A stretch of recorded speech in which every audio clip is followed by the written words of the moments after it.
Siamai, Mina dwi'n gweithio yn y archif sgrin a sain Llyfrgell Genedlaethol Cymru fel swyddog cadw ffilmiau a dwi'n dysgu Cymraeg.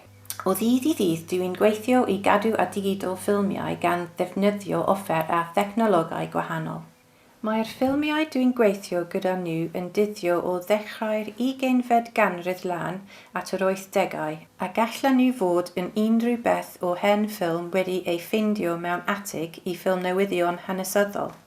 Mae'r ffilmiau digidol rydyn ni'n ei creu yn gallu mynd ar-lein neu gallan nhw gael eu defnyddio mewn rhaglenni dogfen neu ar sgrin yn y llyfrgell.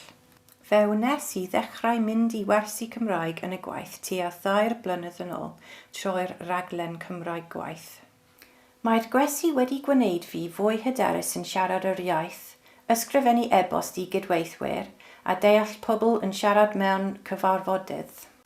Dwi wedi pasio 2 arholiad erbyn hyn a dwi'n gweithio at yr arholiad canolradd nawr. Dwi'n edrych ymlaen at wella fy sgiliau yn y blynyddoedd sydd i ddod.